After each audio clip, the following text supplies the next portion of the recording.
Alright guys, so welcome to this week's episode of Let's Talk Television. We're here today on Saturday, of course, for this episode. And yeah, so overall, not a lot of news this week to talk about. We had some news about The Punisher coming out. A lot of stuff about that, actually, but if some of you already know, I'm not caught up with The Punisher. I did not watch season 1. Of course, I've been, talking a little bit about it on the channel and on this series, Let's Talk Television, because of, the Marvel comic book stuff like that on Netflix and a lot of stuff like that going on right now.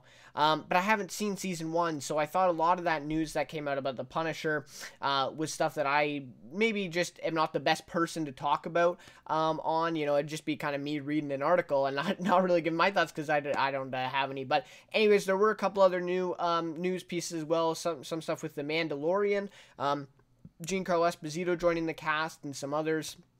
And so that also came out this week, but overall kind of a slow week, right? It's the holidays now. We're just waiting for New Year's, right? To open up the new year, and that is why this episode is going to be another, or at least to start off this episode will be another focus on kind of wrapping up 2018, and I'm going to be given the top TV episodes, or at least my top TV episodes of the year here in just a couple minutes. So, anyways, we'll start off with that one, and as always, guys. The news topics that I will be covering and talking about are in the description of the episode before it starts here live. So you can go on there and you know what I'm talking about. And also, if you have questions about those topics, or you want to look into those, comment on them, please leave that in the live chat as we go along, and I'll try to get back to you. Thank you for those of you who are watching live right now. Really appreciate it. Thank you for those of you who are watching afterwards too. I definitely appreciate that as well. So, anyways, yeah. So leave your thoughts and comments, questions in the live chat if you're watching live, and afterwards leave a comment. If you leave a question, I'll definitely get back to it next week. I'll take some time, to give a response to that, and it could be about anything TV related. Any show that's coming up, and I probably will be doing next week kind of my most anticipated shows, at least for 2019. And so that'll be interesting too, or maybe just the spring of 2019. And so that will be definitely something to look forward to as well. For me, just putting together that list and looking up some great shows that are coming, but also maybe for you guys, might give you some new shows that you can look to as well. So anyway, so like I said, not a huge news week, but we will start off with the top TV episodes of 2018. And I'd love to hear your guys' thoughts on this as well. Whether you have a list like mine, or you just want to share a couple of them, or maybe just your favorite episode of TV. I know it's very difficult to do that, to narrow it down to one. I narrowed it down to 12. So, I mean, that's the best I could do. I couldn't even barely do a top 10. But anyways, so yeah. So anyways, love to hear your guys' thoughts on this one, because I know a lot of TV out there, a lot of episodes of television this year, so there's tons to pick from, and some really great shows out there too. New ones this year, as we talked about last week, the best TV shows. I mean, tons of new ones that were really great this year, so there you go. Alright, so let's get into it then. Let's get into the episode here. Everything's looking good on the audio side of things. And yeah, so let's get into it. The top TV episodes of 2018. So, you're going to see kind of my interest here, right? You could probably tell from these episodes. I have various episodes from from the same show. Better Call Saul, Westworld, Succession, some of those, from the same show. But then I also have some individual ones that are kind of interesting, that don't go along with my regular interests, that just really surprised me. So, really great thing.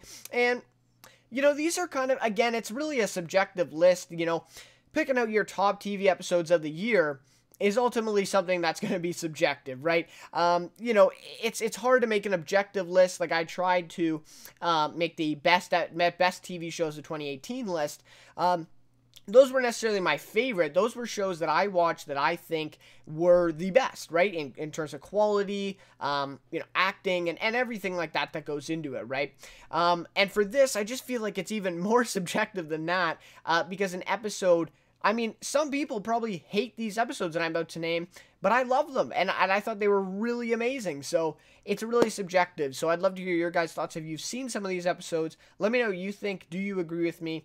I know a couple of these are probably going to be unpopular, but I know a couple of them are going to be very popular. Especially one of them was on a lot of outlets, top 3 lists here for the year. So I know I'm definitely not alone with some of these. So anyways, I did not get to put these in order. So there is 12 episodes here, and 2 of them are probably not within the top 10. So my top 10 episodes I'll do first, and then, actually, no, I'll do my 2 honorable mentions here first, and then I'll do my top 10 in no particular order. So my first honorable mention then will be Escape at Dannemora, Part 5, or Episode 5 here. It's a limited series, so there will be no seasons or anything like that. So Escape at Dannemora, Episode 5, and I'm not going to go into length about every single episode because we'd be here, you know, who knows, probably till tomorrow, past midnight here. But anyways, you know, love this episode. The first about, you know, 8-9 minutes of this episode are some of the best TV I think I've seen all year,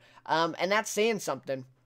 Seen a lot of shows this year, seen a lot of great episodes, seen a lot of great sequences, but this was one of the best sequences, at least directed sequences, that I've seen, and it was amazing, and just the whole way the episode played out, really great stuff in this one. So Escape at Dannemora, and it's still not even finished yet, and I did name it as one of my best shows of 2018. If you haven't seen it, I really suggest it. But anyways, we're going to be talking more about Escape at Dannemora in a couple minutes, so no point for me to get into this one too deep. But anyways, there you go.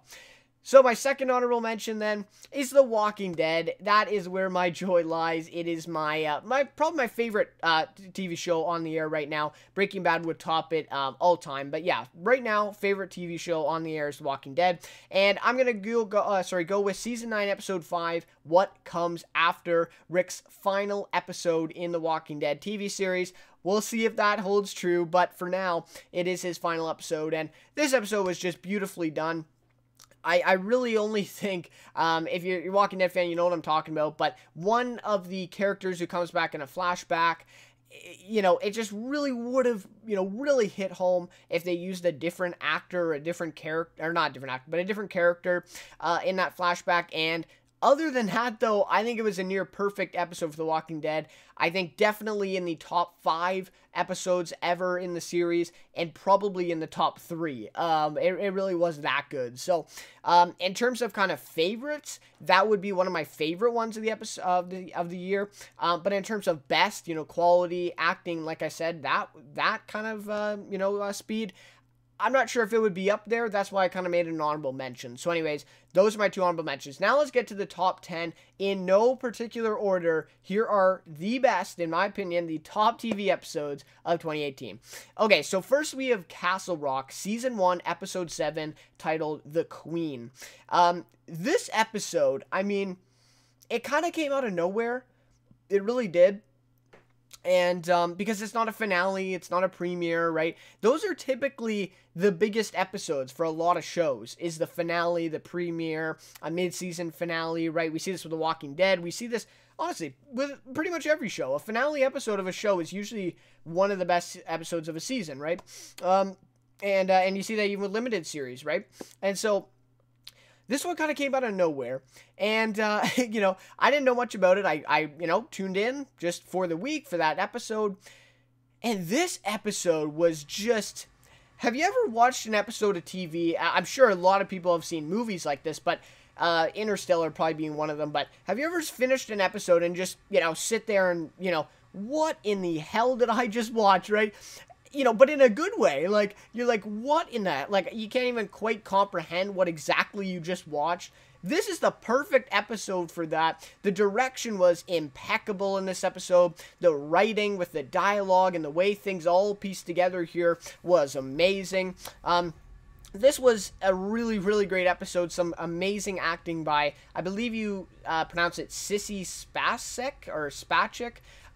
Anyways, but she was really great in this episode, of course, kind of the spotlight, and, you know, who knew, right? This episode, without 2 of the main characters, or no, I think just one of the main characters, or maybe two of the main characters of the show, right? 2 of the, you know, biggest main characters of the show were not in this episode, and it was the best episode, I would say, of Castle Rock Season 1.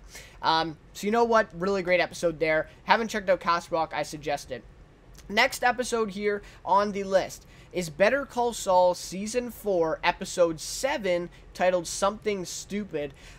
if you saw my reviews on my review channel for Better Call Saul Season 4, this episode is probably my favorite episode of the season. And I'm not sure if a lot of people would agree with me, but you talk about sequences.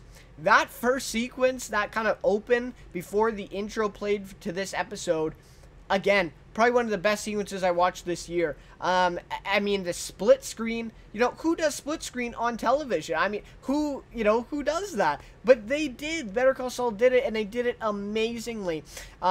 Deborah Chow, I believe, was the director for this episode, and her decision to do that, and also the other stuff in the episode too, don't get me wrong, was just awesome, and the writing for it is just so quirky, but it just makes so much sense when you think back to it. One of my favorite episodes of the year, this I think would be top 3 if this list was in order. But an amazing episode there, Something Stupid from Better Call Saul. Okay, then we have The Terror, Season 1, Episode 10, the finale for this series. Terror is an anthology series, so technically we'll get a Season 2, but, this was the last episode of this story. We Are Gone, it's called, and this episode, again, one of the best episodes I saw this year. In terms of finales, I don't think I've seen a better series finale or season finale than probably Breaking Bad.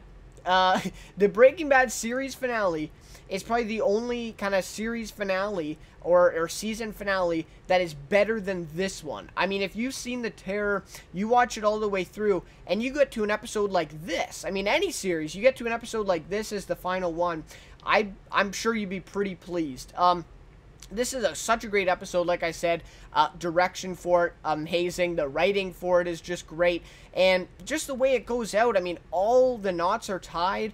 They really do a great job wrapping everything up full circle and just bringing the whole story to an end. I mean, that's what a finale is supposed to do. It's supposed to end things off, and they do an amazing job. And specifically, the last little scene, if you will, or the last kind of visual of this episode is marvelous. I mean, just the way it looks, the meaning behind it, everything. Again, I did my review for this one. Insane episode, so definitely up here. Next, we have Succession, Season 1, Episode 6, Which Side Are You On? This was an amazing episode. Succession, I can't say enough about it, by the way. Amazing show. And this one is probably the second best episode of Succession Season 1, in my opinion. But it is just so great. I mean, everything was kind of building up to this, the 5 episodes before it. It really felt like it could have been a finale for this show, and it would have been just as good, this was an amazing episode, too. The music choice, which was great in it, and just the whole way everything went down in this episode was great. Acting, also very good. So there you go. Next one is Westworld, Season 2, Episode 3, Virtue e Fortuna. Or Fortuna, I think. And this was an amazing episode. You want to talk about, production, quality, and stuff like that in TV shows. This episode shows why Westworld is #1 in that category. Maybe next to Game of Thrones, of course. But, at least on this year, Westworld is probably #1, for sure. I mean, this episode, just the magnitude of this kind of battle that goes on in this episode is just insane for a television show. And again, great acting, amazing stuff. I would say this episode probably the second best Westworld episode for Season 2, in my opinion. Next one is Succession, Season 1, Episode 10, Nobody Is Ever Missing. This is the best episode of Succession, in my opinion. This finale came out of left field, especially, the first, half of the episode. It's like, okay, this is pretty good. Kind of a normal episode. But about halfway through, or 2/3 through this episode, it just goes berserk. And just the way that the writing kind of takes us on this wild ride towards the end of the episode is just insane. And for them to kind of take a risk like that and do something like that, like they did, if you've seen it, you know what I'm talking about. Crazy, crazy stuff here. But anyways, great episode there, and again, a great finale for Season 1, and I'm so hyped for Season 2, let me tell you. That's awesome. So then we have next Better Call Saul Season 4, Episode 10, Winner, which I think is the best episode of the season for Better Call Saul. An amazing finale. I mean, just great stuff. Everything from this season all coming to this episode, and Jimmy trying to, of course, appeal back to get into the bar. All the stuff they go through, the kind of rigmarole that Jimmy and Kim go through in this episode. It's insane. It's just really awesome. And the very last scene was some that all Breaking Bad fans probably had chills watching. It's Saul Goodman. Really great. Really great. Ending there to that episode. So that was great.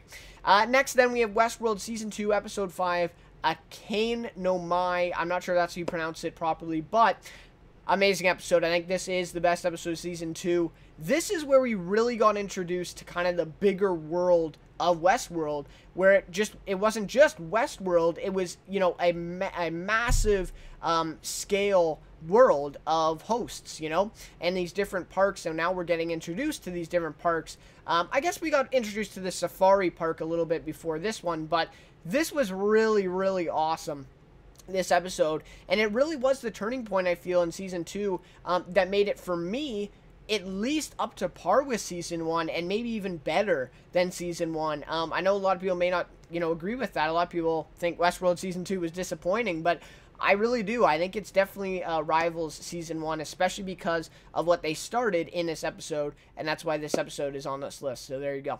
Next, then, we have American Crime Story Versace, Episode 4, House by the Lake. This is one of the best episodes of TV in 2018. I gotta say it, subjective or not, objectively, if you watch this episode and you watch every single other episode this year, I think this has to at least be in a top 10. This episode was just amazing, and it was more than just the story, too. It kind of displayed and demonstrated, kind of the reality of this whole deception with this serial killer, of course, Andrew Cunanan in this case, but also, friendship. Just so much stuff was going on in this episode that wasn't just, for the story fictionalized, but also, of course, well, it's based on true story, of course, but, a little bit fictionalized, but it also had a lot of, real life meaning as well to it. And an amazing episode here. Cody Fern, great job, and Darren Criss. Cody Fern in this episode gave, I would say, one of the best supporting actor performances of the year, and Darren Criss, of course, he gave the best performance, on TV by an actor this year, and I think that's objective. That's just hands down. He gave the best performance, and in this episode, maybe his best episode in terms of acting. So this was an amazing episode too, and amazing writing as well. Okay, so to end things off then, in my top 10 here is The 100, Season 5, Episode 13, Demicles Part 2. And I wasn't actually going to put this on the list originally, but I thought I'd just throw it in there, because it's not necessarily, I of course would not categorize it in the same notion as, let's say, a Westworld or a Better Call Saul. But to me personally, and like I said at the beginning, this is subjective. And to me, I really, really enjoyed The 100 Season 5, Episode 13. And I felt like, again, this was such a turning point for the show, especially the end of the episode. Just amazing stuff, and something that we haven't really seen in The 100 yet. And, Season 6 is going to be crazy. It's kind of the start of a new version of The 100, of course, now. But just the ending of this episode was great. Just the whole episode in general, I thought was a really great conclusion to this season. I would say definitely up there in terms of series and in terms of episodes. I'd say it's definitely top 5. This is a great episode here, and, I would honestly compare it to episodes that I loved in Season 1 and 2 of The 100. I think Season 3, it kind of went downhill, but with Season 5 now, and this episode, especially to end off the season, I actually really enjoyed it, and I think the series is right back where it left off in Season 2, when it was one of the best TV shows on television, in my opinion. So, anyways, that's my list. So those are my top 10, along with 2 honorable mentions. I'd love to hear your guys' list. Like I said, again, I mean, if you want to just, give 1 or 2 or, 10, whichever. And I know it's really hard to think back what episodes you watched. I did this with a really great app, TV Time. I'm not out here trying to promote it or whatever, but anyways, I do suggest that you get that app on your phone, and you're able to track a lot of episodes. When you watch them, you're also able to do some reaction stuff. You can write comments and interact with other fans of the show, which is something that's really great as well. So I do suggest that, and that's kind of what helped me here in looking back at what episodes I watched and which ones I really loved, and that's what gave me this. So anyways, a little bit of a promotion, I guess, there, whatever. But yeah, so those are my top TV episodes of the year. And like I said, love to hear from you guys as well. So, yeah, and a lot of episodes didn't make the cut here, of course. I mean, there's a ton. Like I said, we'd be here all day if I was to name, some of my favorite TV episodes of 2018.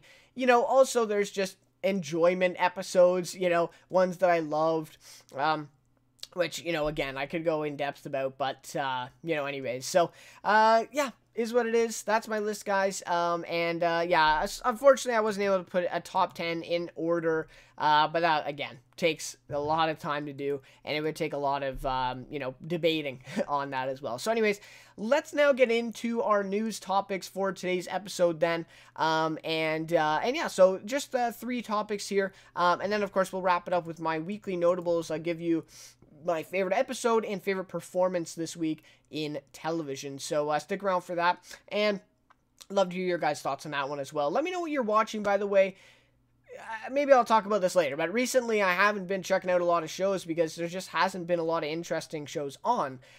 So yeah, I'd love to hear what you guys think. Okay, let's get to this first one here, and it is Better Call Saul Season 5 heading into production soon. And so this one is from HN Entertainment.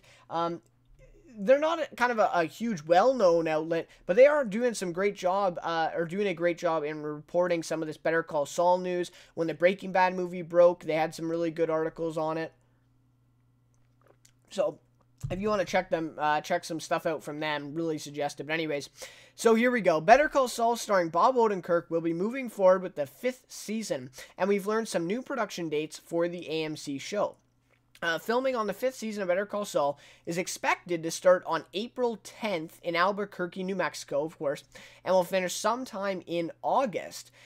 Though an air date for Better Call Saul Season 5 has yet to be announced by AMC.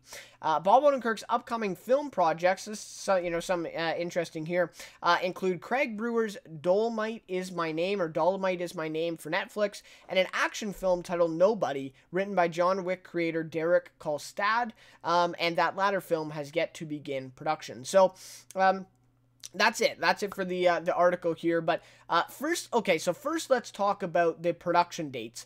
So April to August. Something that's been really frustrating with me with Better Call Saul has been so the first 2 seasons were pretty good. I mean, pretty normal. We got February, right? I think it was like February 18th and 5th for the first 2 seasons. That's when they premiered.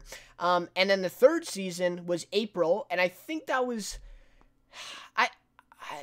I'm not sure if I'm remembering that correctly, but it might have been because of the Olympics that they pushed it back, but I don't remember. So anyways, so we got Season 3 in April, and then Season 4 came in August, and of course, we had that huge delay with the show in production. They had some problems with the scripts, I guess, and so the production was delayed a lot, and so then they finally got out in August. So this is interesting to hear that production is only April and will finish sometime in August.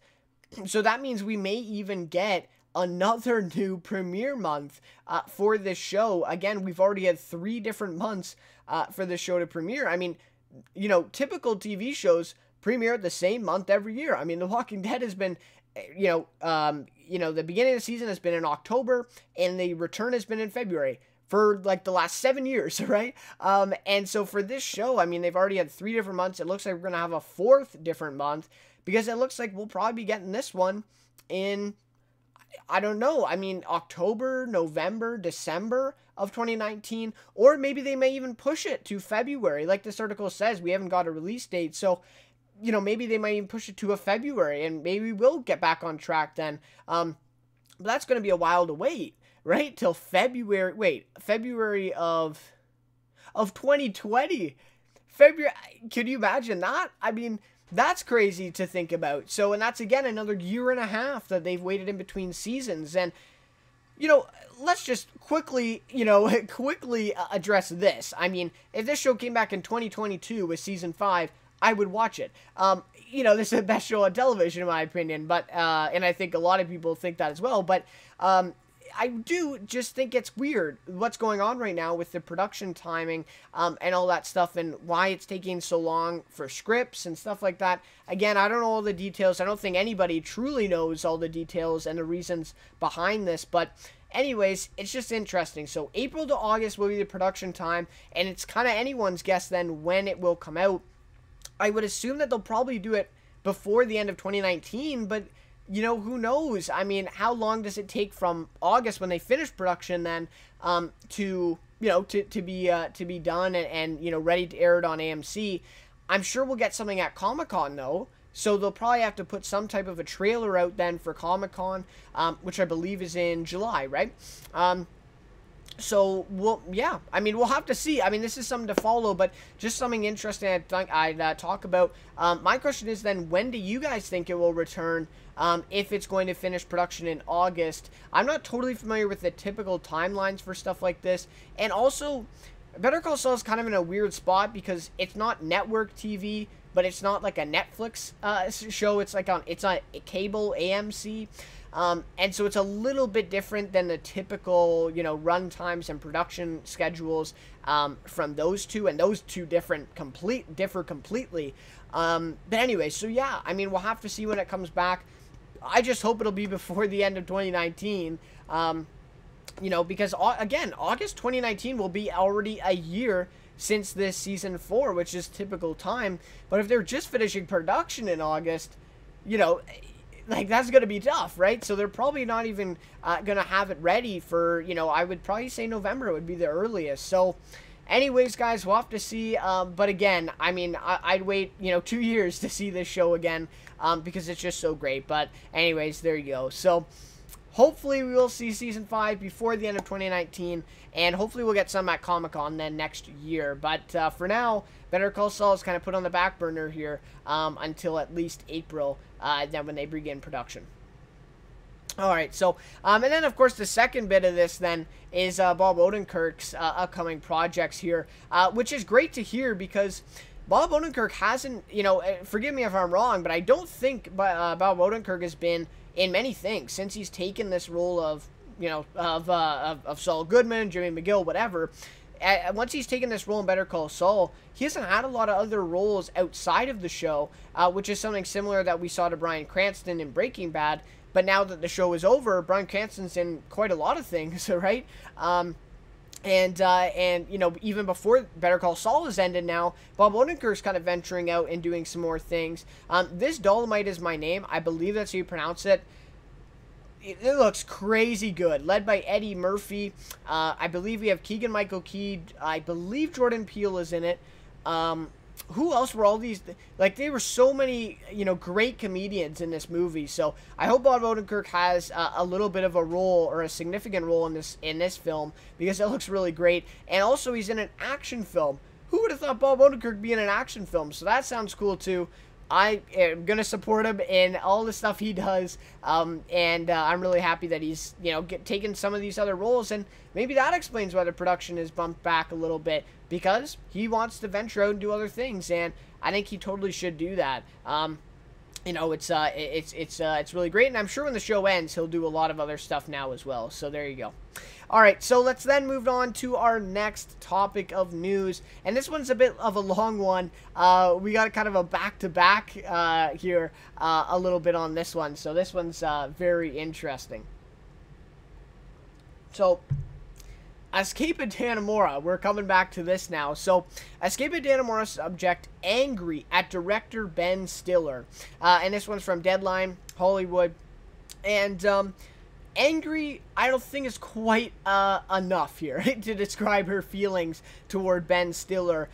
So I'm going to read what Deadline kind of put together here in their two articles from Deadline here, where first the subject of Escape Dannemora did her reply, and then Ben Stiller replied to her in his own kind of quote. So really interesting stuff that went on here. I don't think it's anything too big. I think some people may be blowing out of proportion here, but I do want to talk about it because I'm, watching Escape Dannemora, a huge fan of the show, and it's just something really interesting to discuss. So even if you haven't seen the show, this one I think will still be interesting to you. Of course, I'm not going to spoil anything with this talk, so there we go. And of course, it's based off a true story, right? So it's not like I'm, it's already technically spoiled, the series. But anyways, so here we go. A former prison worker who helped 2 inmates escape is angry with director Ben Stiller about her portrayal in his Showtime series Escape at Dannemora, which details the strange story. Joyce Tilly Mitchell, 54, whom the tabloids nicknamed the Shawshank, was convicted of helping killers David Sweat and Richard Matt escape from the Dannemora Correctional Institute. Mitchell was allegedly romantically involved with both, and she later claimed she did it because she feared the two, not because she was in love with them. Mitchell is now serving a 7-year sentence for her role in the 2015 prison break, which resulted in a 23-day, $20 million manhunt involving 1,500 law enforcement officers. She pleaded guilty to promoting prison contraband and facilitating criminal activity.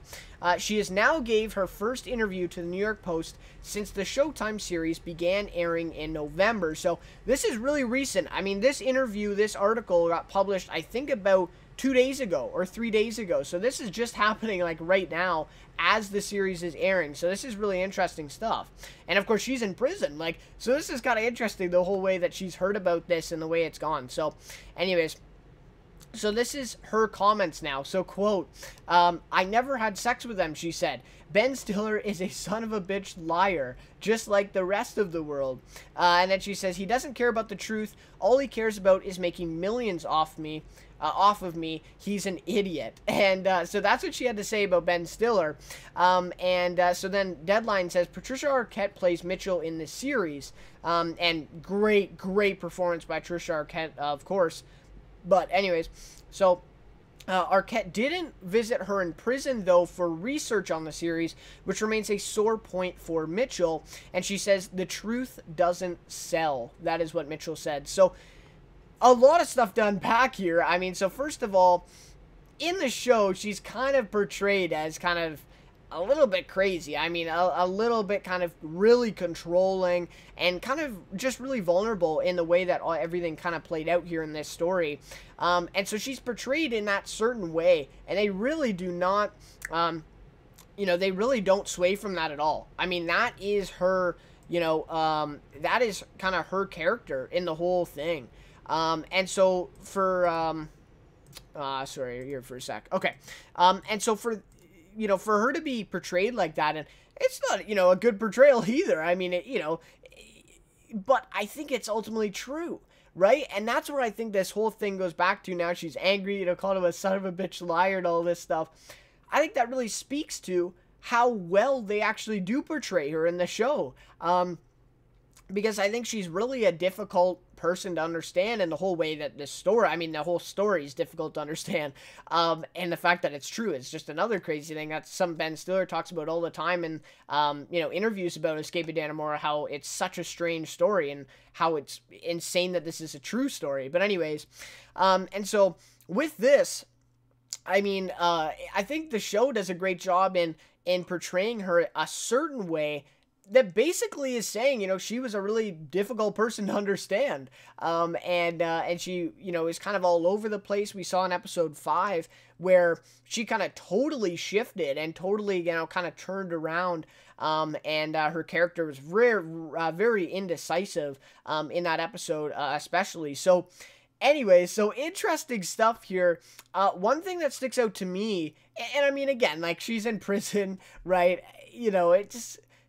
It's tough to kind of, have as much respect for her as Ben Stiller, for example, right? Because she is in prison and she was convicted of helping these, men escape and causing a huge kind of, well, I don't know if you call it a disaster, but definitely a huge state of emergency, of course, in the state of New York, and like this says, $20 million manhunt, where she had a part in that. So, anyways, just interesting stuff here. And again, but I like it. I like that she's giving her voice on this.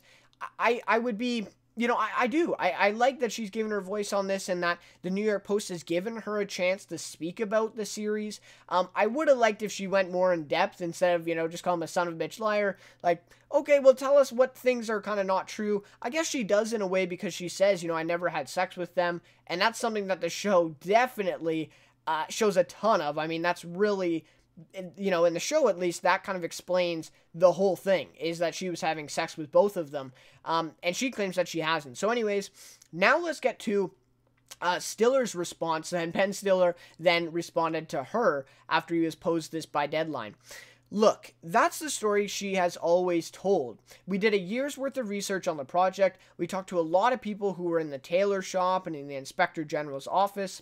We got as much information as we could from the police reports, the interviews, and then we put together our story. We think it is a real representation of what went on. It's not a documentary. We did have to create scenes based on us inferring what we believe to be the truth.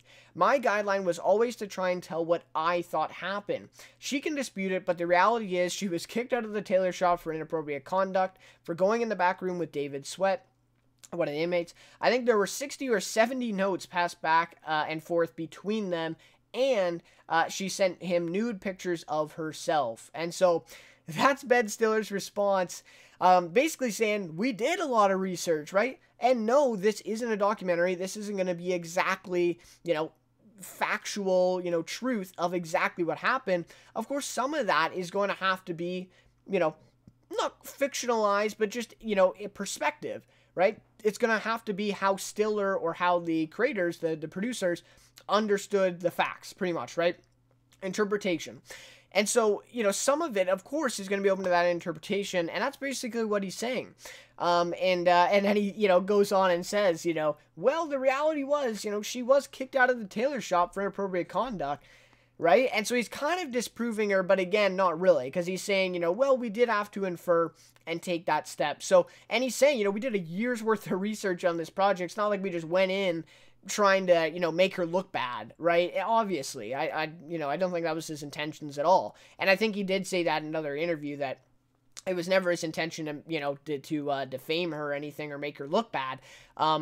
It's just kind of what it was, and that's the way they interpreted what happened. So one thing, though, that sticks out to me in this whole thing is that it does say in this article, Patricia Arquette did not visit Mitchell in prison to do research, and also, if later in the article they do say that they visited David Sweat, who survived the whole thing, and he's back in prison now, of course. And they did meet with him, though, and talked with him at length, did some research with him and asked him what happened for details and stuff like that for the show, but they didn't talk to Mitchell. And I don't know how I feel about that. Again, though, probably the reason is because they just couldn't trust her. I mean, they can't trust David Sweat either, but at least I think that they thought that, Sweat had, I don't know. I think Sweat was maybe more honest with what happened, in the past than Mitchell, of course, or Joyce Mitchell. And so maybe that's why they didn't visit her. But I think ultimately, I mean, maybe it was a mistake that they didn't go visit her. Because I think that's a valid point that she has. And they say, which remains a sore point for Mitchell. Why didn't they come and consult me? And again, I mean, her thing could have been total lies and it could have been her side of the story, but I think it's something that you still have to consider. And so that just surprised me that they didn't visit her, who is, she's still alive, she's in prison, and they probably could have contacted her and asked her some stuff. But anyways, overall, this whole thing is just kind of weird, and it matches kind of the whole story of what happened. Just weird. I don't think the real facts of everything, all the details, will ever come out, but it's just really great to see this interpretation, at least, from Stiller and the rest of the producers and writers that came together for this show, and the show looks really, really great. So, this is stuff that happens all the time, right? And these based on true stories, based on real events.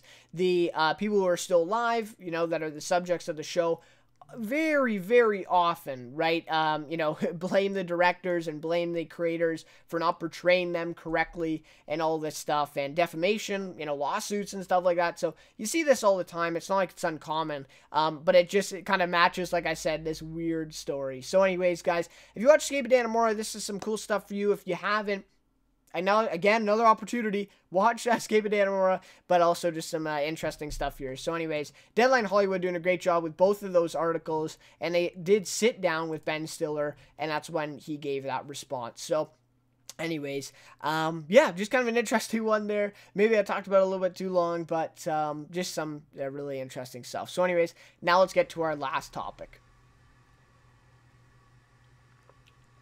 Alright, so our last topic for today's episode is HBO releases first look at the Righteous Gemstones. So this is pretty awesome stuff. So this is from TV Line, and this is an exclusive article. So first off, they released this first look. So the first look was a photo that was released by TV Line of the episode. So maybe what I'll do is I'll read it first. I'll read the article first, or a little bit of it, and then I'll show the picture. I do have the picture up here on the screen momentarily. So here we go. TV Line writes, "Heaven help us, Danny McBride has found religion. The Eastbound and Down and Vice Principals vet returns to HBO in 2019 with the godly satire, The Righteous Gemstones. And now we have your first look at his fiendish new TV family. The half-hour comedy created by and starring McBride centers on the Gemstones, a world-famous televangelist family that consists of patriarch Eli, played by John Goodman, his two sons, Jesse, played by McBride, and Kelvin, played by Adam Devine, and daughter Judy, played by Eddie Patterson. Together, the clan carries out a long tradition of deviance, greed, and charitable work. HBO picked the project up to series back in October, although it remains unclear how many episodes the cabler has ordered. The ensemble also includes Cassidy Freeman as Jesse's wife Amber in the show, Tony Cavallero as ex-Satanist Keith Chambers, and also Tim Baltz from Veep as Judy's fiance BJ. So there is the article, and here is then the picture, or the formal first look at the show. So here is the picture. It's actually not the best quality. I was a little bit surprised at the quality here for a first look photo. You think it'd be like an HD, but hey, anyways, we'll take what we can get, I suppose. But yeah, so that is the first look picture here of the Righteous Gemstones. Of course, you see Danny McBride. A hilarious costume. It already looks damn funny, right? You know what Danny McBride is going to be, but this is just a reassurance here that Adam Devine, John Goodman there beside him, looking great as well. So, I mean, Eastbound and Down, so that's the picture there. Eastbound and Down, I mean, what a hilarious show. I got on the wagon for that a little bit late. I think I started watching it at the very end of season 4, like when the show ended. I still regret that because I would have loved to watch it live. But anyways, so Eastbound and Down was so funny. And Vice Principals really, I think, would have flourished if they had one more season. But still, the 2 seasons were really, really great. With, I believe it's Walton Goggins, right? I think so. I think that's the star next to Danny McBride in Vice Principals. I could be totally wrong with that one. I might be wrong. But anyways, so yeah, I don't know. I feel like that's not who it is, but it might be. So anyways, Vice Principals, amazing. Again, hilarious, right? So you look at Danny McBride's track record with HBO and his series as a creator and executive producer. I mean, this has got to be good. It'd be very surprising and very disappointing if this was bad. I really do think I have a lot of hope in it. John Goodman, Adam Devine, another 2 actors that I really like and find hilarious. Eddie Patterson, I don't think I've heard of her before, but I'm sure that, she's not in the picture, but I'm sure that she'll be great as well, because the cast for both shows, Eastbound and Down and Vice Principals, were great. Every cast member was really, really funny, even if I didn't really know them before that, or they weren't, recognizable faces. Amazing, right? Who was it Kate Nixon is how you say her name in Eastbound and Down? I think that's who Yeah, Kate Mixon. I think that is. She was hilarious in that. She was great. Jason Sudeikis had a great part in Eastbound and Down too. So I'm sure we'll see some of that in this show. But anyways, if you haven't seen those two, I don't know what you're doing. You got to watch both of those, or at least watch Vice Principals. Eastbound and Down, I think you have to kind of have a little bit of knowledge about sports. So if you don't want kind of that, aspect of it, of course, it's about baseball. Vice Principals might be better, but both hilarious shows. And for HBO, this is a no-brainer. Wrap Danny McBride up again and take him on for this. So The Righteous Gemstones, sometime in 2019 it will be coming. I'm hoping that probably we'll see it in the summer maybe, or maybe spring. I mean, maybe like an April or a May, premiere. But anyways, I'm looking forward to it. Nevertheless, a half-hour comedy with Danny McBride. As I said, his track record is very, very good, and so I'm really looking forward to this one as well. All right, so anyways, really great first look there as well. Dan McBride, John Goodman, Adam Devine, they're going to be quite a trio on screen together, and I think it's going to be awesome. So again, really surprising and really disappointing if this one were to be bad, and I don't think it will be. I have a lot of confidence in this one and Danny McBride. So anyways, guys, that'll just about do it for the news topics for this episode. Like I said, not many, just a couple here. But yeah. So, anyways, it is what it is, right? Week to week, the news changes, and some weeks you have a lot, some weeks you don't have much, and that's just kind of how it is. Right, a couple weeks ago, I know I had a bunch, and it's a holiday season as well, so not a lot of stuff breaking, not a lot of stuff going on right now either. So anyways, then, let's end it off with our weekly notables, or with my weekly notables, I guess. And so for this week in television, again, I only watched one episode. And honestly, I've been trying to check out other TV shows with episodes going on, but I just haven't found one that's as good as, or at least, something that's kind of worth watching week to week as Escape of Dannemora. I mean, it is incredible. So anyways, my notable episode then is Escape of Dannemora, part 6, episode 6.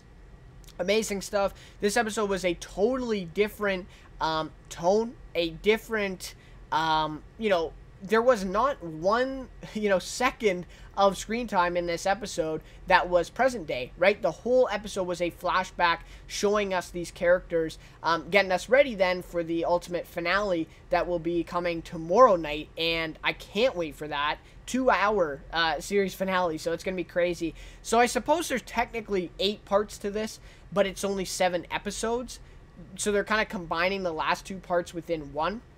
Anyways, that's just the way Showtime decided to do it, but this episode was amazing. The flashbacks, they spent about equal time on each character, and yeah, it was really, really great. Notable performance then from this episode, I gotta give it to Patricia Arquette. She, I think, was the best one in this episode, and she did amazing stuff. We only saw her about 2/3 into the episode, but her kind of third, or her section of the episode, was marvelous. I mean, her acting is insane. I definitely do think that she deserves an Emmy for this, and obviously I think she will. She got nominated for the Golden Globes, so, good for her. And she has probably a good chance of winning that.